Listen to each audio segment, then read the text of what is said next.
साथियों, यदि आप में से कोई बैंक में लोन लेने जा रहा है, तो जैसे हम बाकी चीजों का ध्यान रखते हैं ना कि हमारा रेट ऑफ इंटरेस्ट कितना पड़ेगा, किस उसमें कैटेगरी में लें तो उस कैटेगरी में रेट ऑफ इंटरेस्ट कम पड़ सकता है, कहां पर हमारा ड्यूरेशन लंबा मिल सकता है, या कहां पर हमें अमाउंट ज्यादा मिल सकता है। जब हम इन सब चीजों के बारे में जानकारी इकट्ठा करते हैं लोन लेते समय, तो हमें यह भी पता करना चाहिए कि ऊपर ना करे अगर हमें कुछ हो जाता है तो क्या हमारा लोन इंश्योर्ड है या नहीं है, हमें लोन का इंश्योरेंस मिलेगा या हमारे बच्चों को बेनिफिट मिलेगा कि नहीं मिलेगा।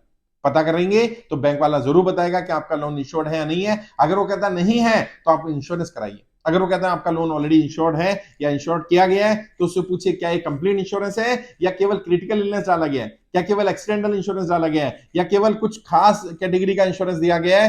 कंप्लीट इंश्योरेंस होना चाहिए। और इंश्योर्ड का मतलब भी यही होता है कि अगर व्यक्ति को कुछ हो जाता है तो उसके बच्चों को या उसके डिपेंडेंट जो लोग उन पर हैं, उन्हें ना तो लोन भरना होगा और ना ही उन्होंने गाड़ी घर जो भी लोन पर लिया होगा वो कब्जा किया जाएगा।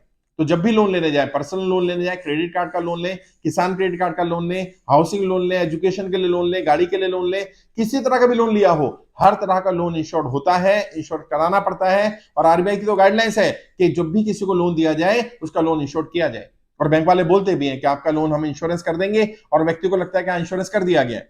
तो आपने पहले तो इंश्योरेंस के बारे में पता करना है, इंश्योरेंस में भी कौन सी कैटेगरी का इंश्योरेंस कर रहे हैं, हमें कंप्लीट इंश्योरेंस चाहिए। उसके बाद जब आपने लोन ले लिया तो आप सबसे पहले इंश्योरेंस के पेपर लीजिए। जब आपको लोन का स्टेटमेंट आता है ना कि आपका लोन डिस्बर्स कर दिया गया है, इतना आपको ईएमआई पे करना है, इतना इंटरेस्ट लगेगा, इतना टेन्योर होगा, इतना समय होगा, वहीं पर उसी समय पर उनसे बोलिए जो आपने इंश्योरेंस किया है उसका भी मेरे को प्रीमियम की कॉपी दीजिए, जो मैं इंश्योरेंस का प्रीमियम भर रहा हूं या जो मेरी पॉलिसी है उसकी कॉपी दी जाए। क्योंकि जो इंश्योरेंस रेगुलेटरी अथॉरिटी है उसके रूल है कि अगर आपको मिस सेलिंग कर दी गई है, अगर आपको वो इंश्योरेंस जो बोला गया वो ना देकर के कुछ और दे दिया गया है, तो आपके पास विद इन 15 डेज का समय होता है। 15 दिन के अंदर अंदर आप पॉलिसी को बदलवा सकते हैं, आप मिस सेलिंग का केस भी कर सकते हैं। ये लोग मुझे भी कह रहे थे कि सर मेरा तो लोन इंश्योरेंस नहीं था, लोन ऑलरेडी चल रहा है, अब क्या कर सकते हैं? क्या हम रनिंग लोन को इंश्योर करा सकते हैं? जी हाँ।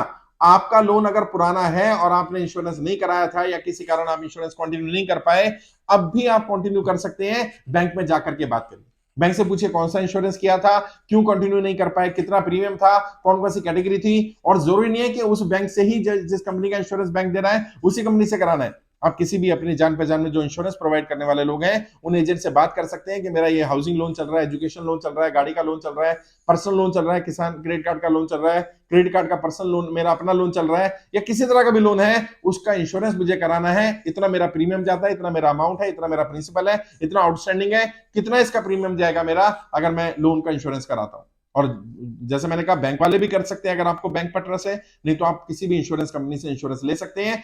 वैसे तो कोशिश ये करनी चाहिए कि जब आपने लोन लिया तभी आप इंश्योरेंस कराएं।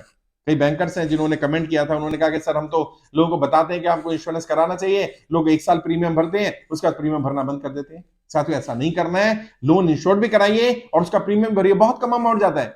कंप्लीट इंश्योरेंस की अगर बात करें तो 1 लाख रुपए का कंप्लीट इंश्योरेंस कराएंगे, उस पर 1000 रुपए भी साल का नहीं जाना है, तो आपको कोई बहुत बड़ा अमाउंट नहीं है। अगर 20 लाख का है तो 20,000 25,000 रुपए साल का और एक्स्ट्रा दे दीजिए, कम से कम इंश्योरेंस रहेगा। ऊपर ना करें आपको कुछ हो जाता है, कोई हादसा हो जाता है, आप कमाने लायक नहीं रहते हैं या आप दुनिया में नहीं रहते हैं, तो कम से कम आपके बच्चों के सर पर छत बनी रहेगी, उनसे गाड़ी घर नहीं छीना जाएगा, उन्हें प्रताड़ित नहीं किया जाएगा। बहुत सारे लोगों को किया जा रहा है क्योंकि उन्हें पता नहीं था। कोरोना में बहुत सारे लोग एक्सपायर कर गए, बहुत सारे लोगों का घर चला गया, बहुत सारे लोगों की गाड़ी चली गई है। अब व्यक्ति भी चला गया और सामान भी चला गया और बच्चों को भी हरेस किया गया, परिवार को भी हरेस किया गया। आपके साथ ऐसा ना हो इसलिए लोन लेने से पहले ही ये सारी तैयारी कर ले।